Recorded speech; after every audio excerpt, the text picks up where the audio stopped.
Yeah. That's funny.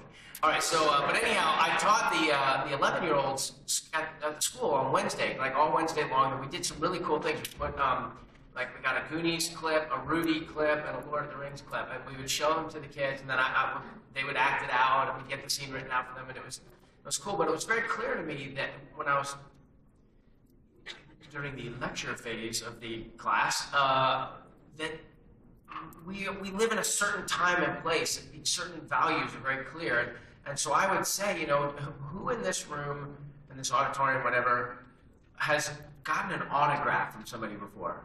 And I thought it was just going to be the 6th grade classes, but each period they brought in 4 or 5 classes. So it was like the whole school. Every single person in every single class raised their hand. Wow. I mean, and so I started I wanted to talk to them, like, what is it? What's the meaning of an autograph? Why do we do this in this culture? And the kids' answers were fantastic. This one kid said, he said, well, it's for memory. It's for memory. And obviously you want to be able to remember. The fact that he phrased it like that I thought was pretty cool. And then somebody else said, it's a piece of you. It's a piece of yourself. And I think of it like that. It's like your thumbprint, you know, you kind of, it's not even legible, you know, really most of the time. If you're doing hundreds of them, they kind of blur a little bit, but it's basically saying we're having this moment together and I'm just giving you a piece of myself. So to me, that's how when I look at these.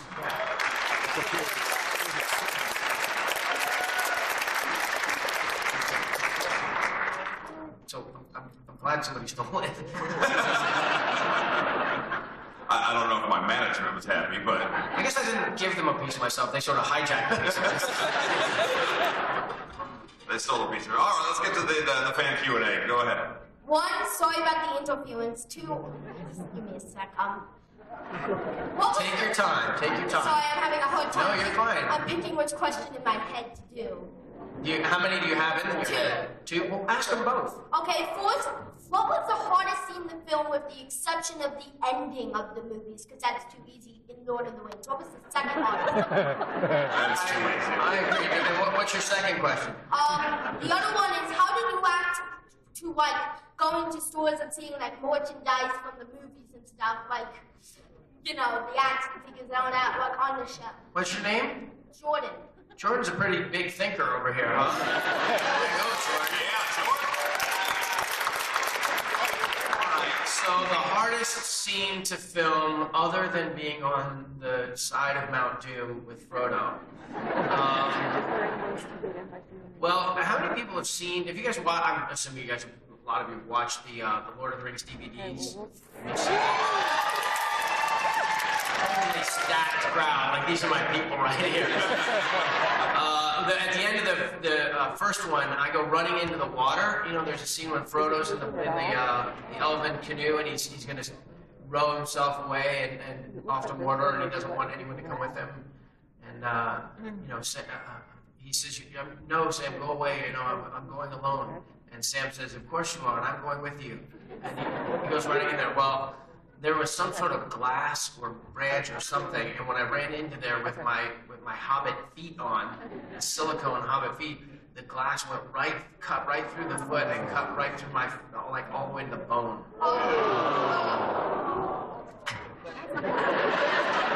They've already all seen that on the extras, but they're like, it's reliving it again. It's a whole new moment. So You did say you like to give a piece of yourself. I give a piece of myself, yeah. Oh, it's a penny. What? I think he said, hey, it's a penny. That was way challenging. Bleeding a lot. But the cool thing was, when they cut the foot off, like, all this blood had pooled up in it. This is the cool thing. And the blood kind of poured out, and then Peter Jackson was there, and we were in this alpine lake kind of area, and they had to fly in a helicopter. And it was, well, first Elijah had a stick, and he was playing with my blood clots. That's what you get when you have Elijah Wood as a co-star. I know. That's true, Jordan. Jordan, you are on it, buddy. But I think when I see merchandising in a store, I hope Jordan buys all of it.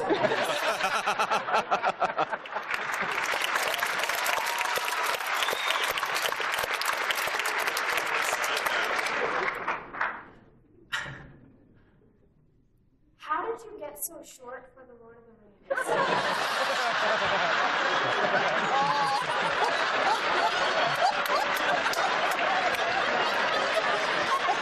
not sure what you all heard. What I heard is, hey, Sean, you're not that short.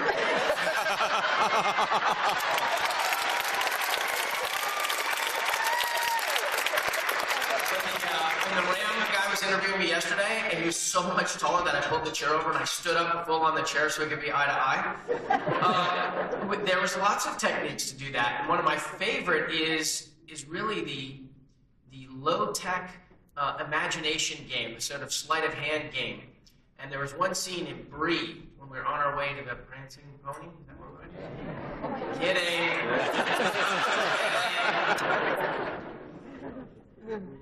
How many tattoos did we get? How many people got tattoos?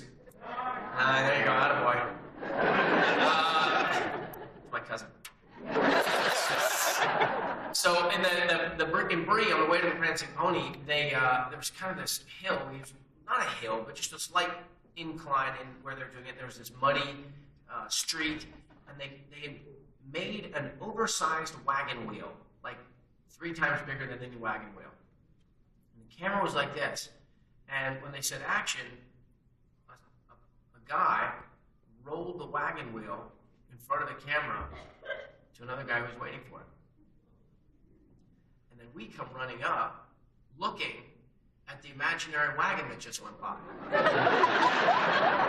So they play the sound of a wagon leaving, and your mind, you're so used to seeing, you know, a wagon from a on-the-ground point of view in westerns and whatever, that your mind just goes there. So that's one of my favorite ones. And another one they would do is,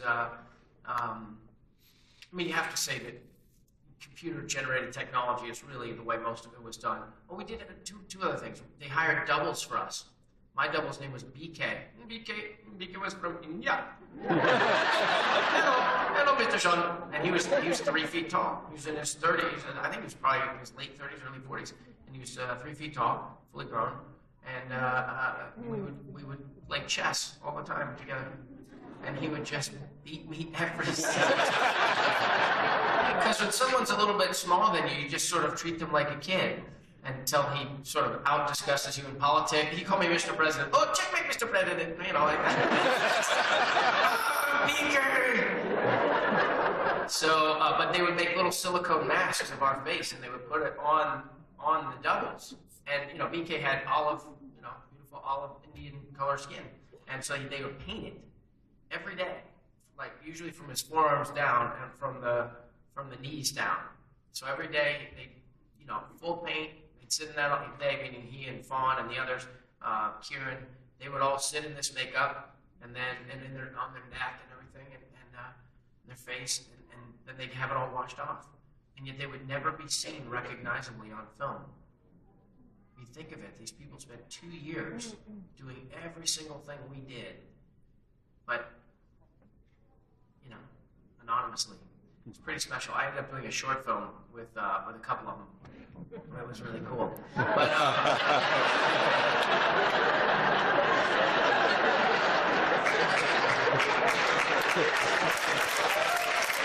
actually, if you watch the Two Towers DVD, not the extended one, but the regular one, it's a special feature on it. You can see the little one. And it's the reason I hesitated because it was actually Fawn, who was Billy Boyd's double, this beautiful girl from Thailand, lady from Thailand, and was only 3 feet tall. And then Paul Randall, who was we called Tall Paul because he was like 7-something, so almost 8 feet tall or something, just this giant of a guy.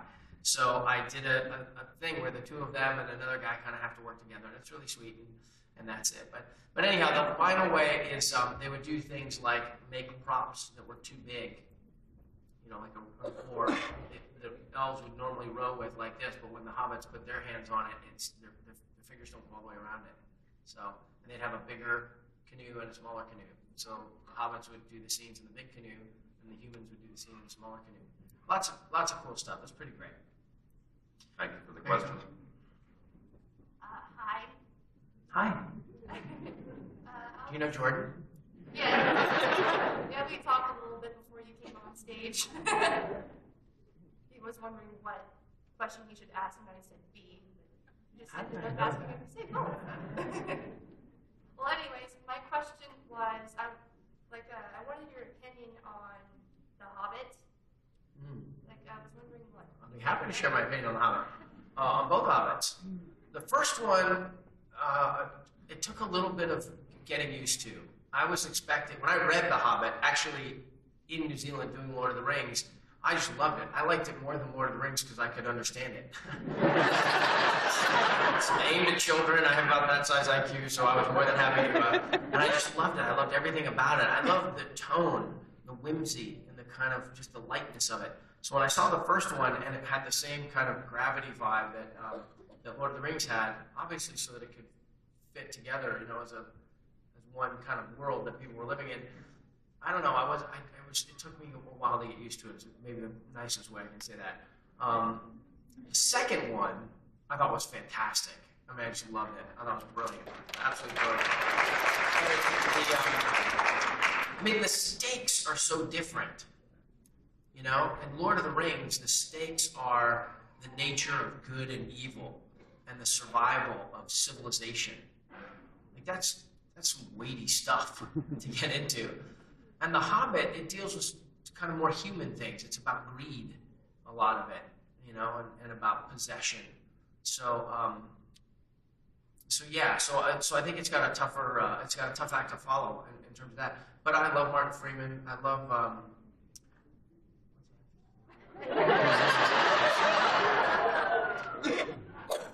Who's the elf girl from Evangeline Lilly? I thought she stole the movie.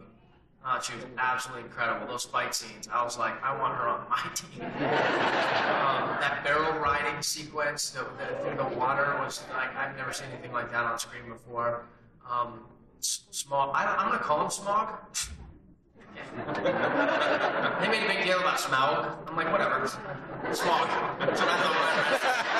The great thing about the songs and stuff in The Hobbit and Lord of the Rings, when you're singing them to your kid, you make up what they sound like. That's what I like. Right?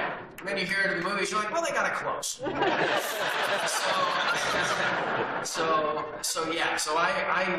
There's more Smaug, whatever. They drive the dragon. I said going into the first one, if I don't get to see the dragon, I'm not coming back. And then you got to see his eye. So, and I'm not sure what they do to Cumberbatch's voice, but man, does it work? It's so good. It's so good. So, yeah, I would say that it took me a while to warm up. My favorite part of the original Hobbit was the elves throwing not the elves, the dwarves. I just went through every species of Lord of the Rings. The dwarves were throwing those plates around and singing the song. And I'm like, that's what I remember from The Hobbit. That's what it's singing. So, anyhow, good question. Thank you. Jordan's proud. Thank you. What was it like being a Hobbit and being on the same movie with Gollum? What? What's your name? Maddie. Maddie. Hi, Maddie. How old are you? 12. 12. My daughter's almost your age. What was it like that Gollum let us be in the same movie with him? I always feel like answering from Sam's point of view. Don't trust him. He's a stinker. One of my favorite things about Gollum, I think maybe he's one of my favorite characters in the movies or in the books. Treebeard was always my favorite, but I just like the idea that the natural world comes alive to defend itself from the encroachment of man. I just thought that was a cool idea, man. The cool thing about Smeagol, Gollum, is that, if you treat him well, he responds well. And if you treat him poorly, he responds poorly. I think that's a huge, important life lesson for everyone to take away. It's like, if you're in an argument with someone, you might be able to affect the outcome of it based on how you treat the person. That being said, he was a stink and a thief, and I don't like him. Andy Serkis, who's gone on to have a huge career now. I think he's directing a big movie, and he played King Kong, and he just had a great career. Playing Gollum was a seminal moment for him in his life, I'm sure. And he really it was at that moment in movie making. I mean, look, movies have been around for what, 110 years, 115 years, something like that? It's not that long a time, really, that people have been making movies. But you can look at filmmaking, and there are certain moments where nothing is ever the same again. You know, when they introduced color to films, when films got sound, you know, so you could hear the people you were looking at. So many different massive leaps. And I actually think one of the great privileges of being part of Lord of the Rings was that it did something at its moment that set a new standard, that literally raised the bar. And that was a combination of things. One was the miniatures. You know, I don't think any miniatures have ever been used to the same effect in a movie, even since. I mean, you would walk into a room like this, and you'd have, they call them bigatures. They're huge, you know, what is it, Minas Tirith. And you could get up on a ladder, you know, a really tall ladder, and no matter where you stopped on the ladder and looked on the miniature, there was something happening. There was a barrel with a thing, there was a pulley, there was a whatever, and it just all looked totally realistic. So integrating that with some of the other new digital technology, that at that point, things like panning across the horizon and seeing, you know, 100,000 orcs coming at you. You know, we would have several hundred members of the New Zealand Army dressed up as orcs, and they were quite impressive just on their own. And they'd be walking up here, but then they do a crane shot that goes up, and then you see thousands and thousands more. The software that they were writing in the computer to be able to have those, each character, each little figure on the screen had its own way of moving. Like they have like 12 different things. This one, it could either go like this, or one could go like that, or whatever it was. But then when you put them all together, instead of it just looking blank or whatever, or looking, it has this alive quality. I mean, they did it with the trees. When I first got to New Zealand, they brought us into Weddell, and they put up on the screen these mock-ups of trees that they've been doing. And it just looked like if your video game got stuck. And you're like, what am I looking at? And you're like, oh, no, look at the back, look at the shapes of the leaves. And you look at it for a while, and then your eyes kind of adjust, and you see it. And then, you know, 3 years later, or 2.5 years later, when you see the movie, it's all seamlessly integrated into it. But, you know, models that they would do, the makeup, the layers of makeup that they would put on. And then when it came to Gollum, that's where it took a whole new leap. You know, you had Roger Rabbit, where Hoskins was interacting with Roger Rabbit. You had several films that had done it, and done it pretty well, but this was like next level stuff. And so we would do a thing where we're fighting with Gollum. I'm fighting with Gollum, for example, when we go rolling down the hill, and I have to do it over and over again because my arms keep collapsing because, you know, the weight of gravity. But you have to force your arms to stay open when you're rolling down the hill so they can paint Gollum in between your arms. So, and on and on and on and on. I mean, it was really, really, really. And now, you know, now it's all these other franchises have come along. Lord of the Rings unlocked the key to whole lots of franchises, science fiction, fantasy, and that stuff. And so, and all of them are borrowing little pieces from it. And the digital technology now, you know, if you look at Lord of the Rings, I think it holds up. It's a beautiful film. But if you look really closely at some of the digital stuff, you'd be like, it's advanced from there still. So anyhow, did I answer your question? I can't remember what I was asking.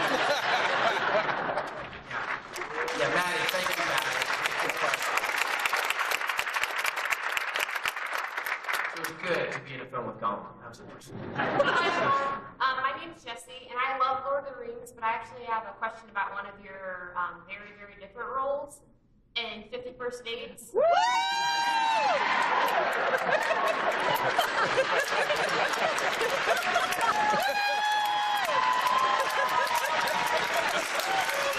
guys are so easy. You guys don't work for it at all.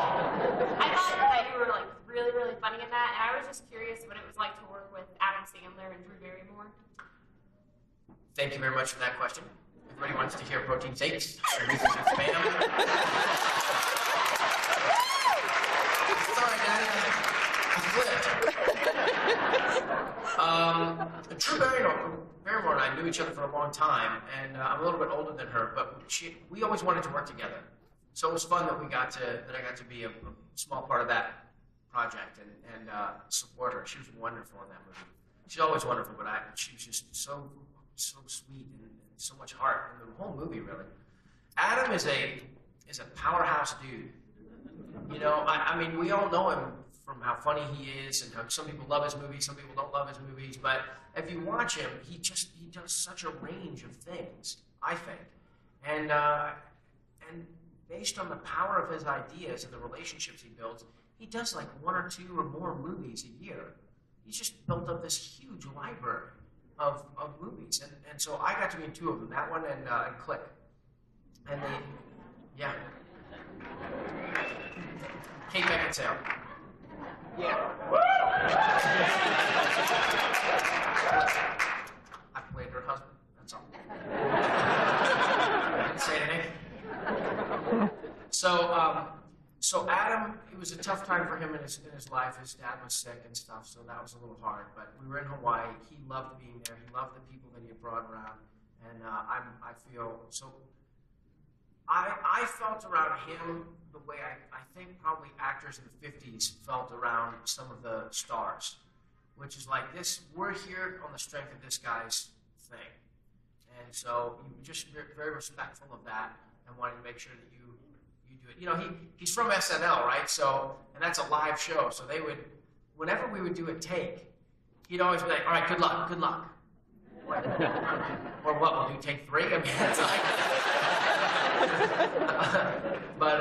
but yeah, and another, so it was great. And also my friend Jack Green shot the film. He was a cinematographer on the film, and he's a mentor of mine. So that's when my wife and daughter were in New Zealand. It was halfway in Hawaii. So that was fun.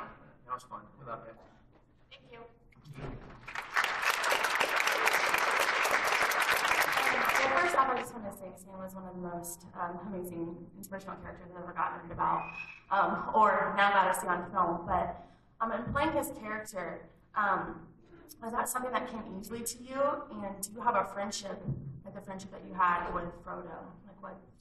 Great question. Thank you. He's just going to get in awe. So it's true, though. My wife is probably my Sam.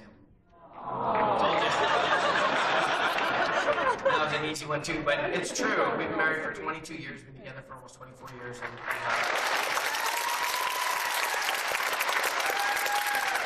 hey, you know what? You guys are kind of game on this stuff, so her name is Christine, and why don't you guys all say hi, Christine? Ready? And go. Hi, Christine.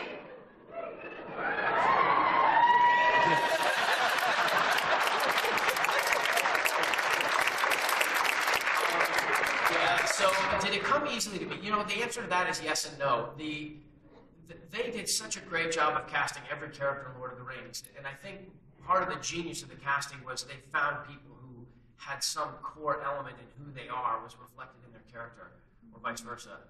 And for me, you know, I just had a kid. Sam is all about family, so I was in that. My wife and I were in this, you know, home mode. We just gone to UCLA together. I honestly don't think I would have understood Lord of the Rings if I hadn't gotten a degree in history and American literature and culture, because there's a lot of words in those books. And one of the things that I knew, my wife is from Rolling Prairie, Indiana, which is a just tiny little farming community, west of South Bend a little bit. So when I went to do Rudy, that was kind of fun. Like Caesar coming back to the head of 5,000 men, right? But anyhow, the idea of farming, of being a gardener, of having your hand in the soil, and understanding that that's one of the most important, not just things in life, but sort of philosophical things. I mean, philosophy. It's sort of one of my favorite books is Candide. By Voltaire. And I think the last line of it, I never get it exactly right, but it's something like cultivate your own garden. So, you know, the point of all of literature, when it gets right down to it at a certain point, is like, you know, take care of yourself, take care of your family, take care of your home, and you have to grow your food. You know, it's a great environmental treatise, Lord of the Rings is. You know, it's a rage against the Industrial Revolution and kind of pushing back against that. And so the gardener, the nature of the gardener, is something I absolutely had in my soul. And so when I read, well, when it came through as an audition first. And it was a scene where Frodo has been stabbed by Shelob and is dead or dying. And Sam says, you know, don't go where I can't follow. There's something about I mean, I probably got another 3 hours of that stuff. I probably wrote it out afterwards, but 3 more hours of ahs and oohs. But that moment, I'm dead, not sleeping, dead. The sound of those words, just literally, if you say the word house, oh, you know, I have a house, right? But if you say home, that word home, that sound, it feels like what it means, and I instantly got that. I knew that I understood that on a tectonic level, and then I went out and got the books, and I was racing through the books, and where's Sam, and then it talked about him being the gardener, and I just thought that's something that's worth being known for when you die, that you look back and you say like, oh, I portrayed, you know, the heart of a gardener. That's pretty good.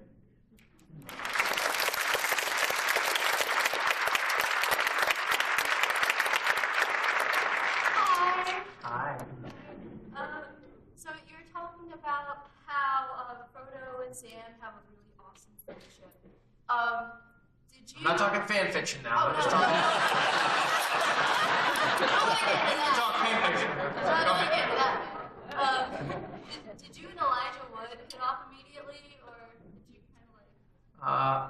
It's funny, you know. The first time we met was at the called the Maison Hotel, right across from the Beverly Center in LA, a big shopping place, and we were both going to have a meeting with Peter Owen, who's the hair designer. You know, we're all wearing wigs. Almost everybody in the movie is wearing a wig, boys and girls and elves. Elves. On there. Glad I'm a hobbit after that one. Fight with all that hair going around. So we went there to meet, and it was such a great meeting. I was by myself at first with Peter, and he was explaining, when he said wigs, I just had this sinking feeling, like I'm going to have 2 years of putting a wig on every day. It did not sound like fun to me, but he drew kind of a sketch, an outline, just a great little sketch about the profile or the silhouette of hobbits relative to the others, and I sort of instantly loved what he was doing once he showed me that. So then I go down to the lobby, and Elijah's coming in, and we see each other. I was like, oh, and we give each other this great big hug. I mean, before we'd even said hello, we'd never laid eyes on each other before. It was this great big, like, 25-second hug.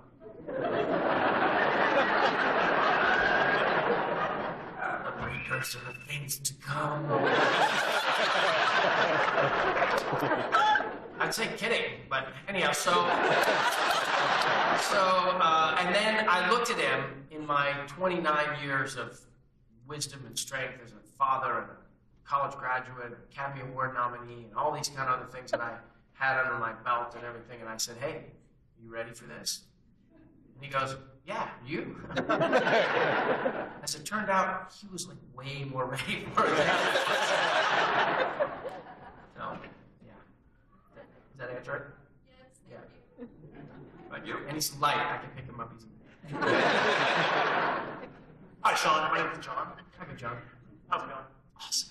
Good. So we had a lot of questions about Lord of the Rings, and we had one about 51st Dates, which is really cool. But the fans got to know, when you were filming Encino Man, there was a lot of really gross stuff that went on in the movie. What was the grossest thing, or the strangest thing that you ever saw any of the other actors do in the filming of Encino Man?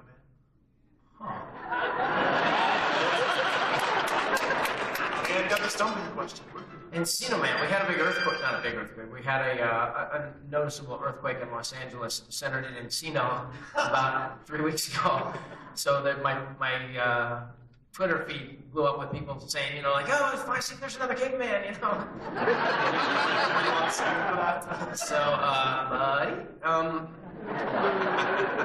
was the weirdest or grossest thing. I mean, we put Brendan Fraser in a tub, and they made him up with all this kind of, all the mud makeup and stuff, like we were cleaning up the caveman who'd been there for 100,000 years.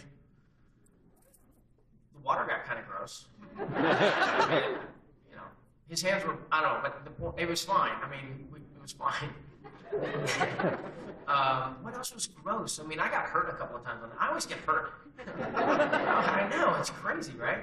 That time I got hurt was, we were doing a thing. This isn't a gross one. I don't know that I have a good answer to that question, except for how sick the skateboard guys were. It didn't make it into the movie that much, but the tricks that they were doing were really cool. So we were doing the scene where the Mousterian bowl, the wooden ancient bowl, somebody throws it. Does he throw it? I can't remember. It gets thrown through the air, and then they design a thing where Dave Morgan, my character, is going to run, leap off of the wheelbarrow, and like a footballer, really, it was more like the thing in Risky Business. Was it a glass egg or something? Or the glass of Guido the Killer Pimp throws it or whatever. And Joe Pantoliano, who played one of the Kelly brothers, but anyway, different story. So we do it, and we did it like 5 or 6 times, and they built a pit down in the ground, and they had the camera kind of filming up over it, and I was going to dive over it. And we did it a bunch, and it was fine. But I really wanted to get it where I wasn't looking at the wheelbarrow. I wanted to be looking over my head and just kind of launch off of it. Well, so I did it that way and crashed and broke my face open. Yeah, that wasn't very good. And then the next day, literally the next day, I go and we're doing the scene where I land with the bowl, the Mousterian bowl, and you sort of move the dirt aside, and there's ice, and that's where I first see that the caveman is in that ice. So they built this, fake ice thing. It was glass, or not glass, but something solid, and they buried it under there. So the wooden bowl weighed about 4 pounds. So it was like, 4 pounds isn't a lot, but if you're trying to catch it really quick with your hands, it's like, it kind of has, you have to think about it. So I dive over and I land, and the bowl hits the glass thing, bounces off, hits the head, and the big bruise comes up, like something out of a cartoon, Looney Tunes thing. So the studio executives sent me a crash helmet. They're like, yes. Yeah. Thank you very much. Well, we only have a few minutes left, so maybe we should try to rapid fire. Yeah, exactly. Speed round. Okay, so we got to see a bit of a cameo with Elijah Wood as Frodo in The Hobbit, and I was wondering what you would have done if we had gotten to see a cameo with Sam in The Hobbit. Okay, next. They'll get to all. Okay, out of all the roles you did, what would be the #1 most ultimate role that you could play as? Okay, what's your name? Seth. Thanks, Seth. We'll get to that one. Bye. Hi, I was wondering, you said you have 3 daughters at home. What is their reaction when they see you on screen when they watch the movies, or if you ever read them the books? What is their reaction of your character, Sam? Cool. Next. Yeah, I take a long time, so we're going to get them all done. Yeah, next. Okay, so quick question. You guys are all lined up on that side. You afraid of that microphone? Whatever. How did it feel to share the load? Share the load. Heavy.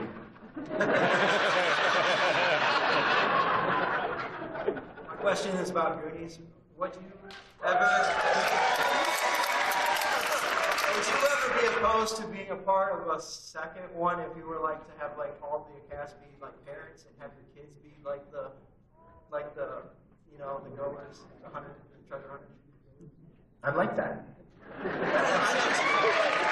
I know there has been talk about It'll happen. remakes and stuff. I bet it'll happen sooner rather than But later. also, I have a question: is what do you think about Hollywood doing remakes of all our '80s and stuff like that? Awesome. Why not?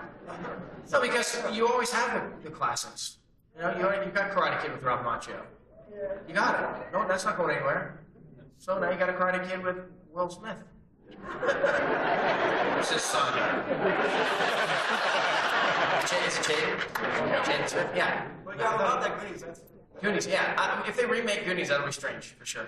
Okay, go ahead, keep going. I want to get all. So if you were going to be a creature in Lord of the Rings, like an elf or a dwarf or something, which one would you Aragorn.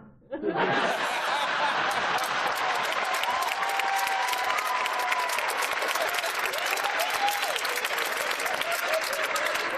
you could live in any like sci-fi fantasy universe, which one would you want to live in? Doctor Who.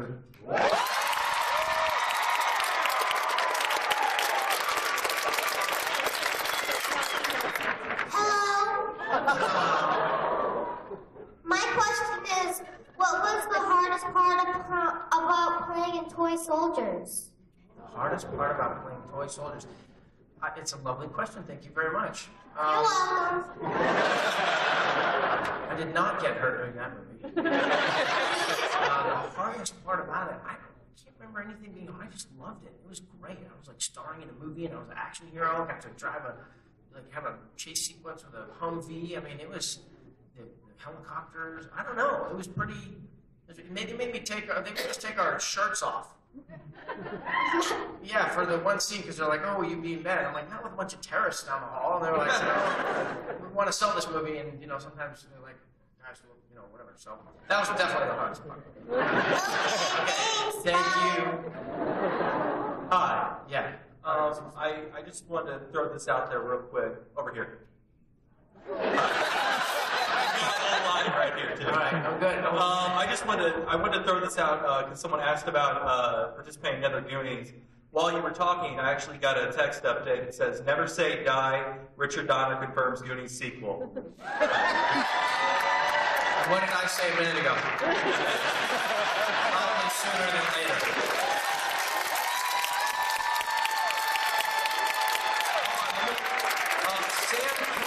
Sam went on and had 15 children with Rosie Cotton.